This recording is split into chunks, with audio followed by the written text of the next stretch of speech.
Kids வாங்க IR kids பாப்போம். மயிலாப்பூர் என்ற கிராமத்தில் லதா என்ற ஒரு பெண் வாழ்ந்தாள். அவள் மிகவும் கருணை உள்ளவள். அவளுடைய அண்ணி மாலா அவளுடன் அதே வீட்டில் வாழ்ந்து கொண்டிருந்தாள். மாலா மிகவும் அழகாக இருந்தாள். நீளமான முடி, அழகான ஆடையெல்லாம் போட்டு எப்போதும் அலங்காரமாக இருப்பாள். ஆனா லதா சிம்பிளாதான் இருப்பாள். சின்ன முடி, சாதாரண ஆடை. மாலா எப்போதும் லதாவை பார்த்து கிண்டல் லதா, பண்ணுவாள். உன்னை பாரு, இப்படி சிம்பிளா இருக்கே, யாருக்கும் நீ பிடிக்க மாட்டே. லதா எதுவும் சொல்லாமல் சிரிச்சுக்கிட்டு இருப்பாள். ஒரு நாள் லதா மார்க்கெட்டுக்கு போயிட்டு வரும்போது வழியில் ஒரு பாட்டி சாலையோரத்தில் உட்கார்ந்திருந்தார். அவர் மிகவும் களைப்பாக அம்மா, இருந்தார். உங்களுக்கு தண்ணி வேண்டுமா?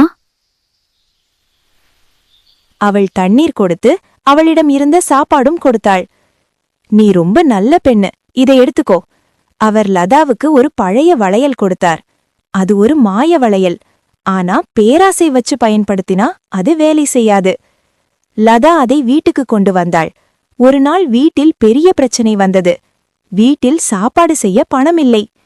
லதா அந்த வளையலை போட்டுக்கிட்டு மனசுல நினைத்தாள், எங்களுக்கு கொஞ்சம் சாப்பாடு கிடைக்கணும். அடுத்த நாள் வீட்டுக்கு அருகே இருந்த தோட்டத்தில் நிறைய பழங்கள் கிடைத்தது. அதை விற்று அவர்கள் நல்லா வாழ ஆரம்பிச்சாங்க. இதையெல்லாம் பார்த்த மாலா நண்பியிடம் கூறி பொறாமைப்பட்டாள். அந்த வளையலுக்கு மாயம் இருக்குன்னு தெரிஞ்சது. ஒரு நாள் லதா இல்லாதபோது அந்த வளையலை எடுத்துக்கிட்டு போட்டுக்கிட்டாள். அவள் எனக்கு நினைத்தாள், நிறைய தங்கம் வேண்டும். அடுத்த நிமிஷம் வளையல் கையிலிருந்து கீழே விழுந்தது. மாயம் ஒன்றும் நடக்கவில்லை. அந்த நேரத்தில் லதா வந்தாள். மாலா வெட்கப்பட்டு சொன்னாள், நான் பேராசப்பட்டேன், என்ன மன்னிச்சுடு. பரவாயில்ல மாலா, நான் மன்னிச்சு விட்டேன்.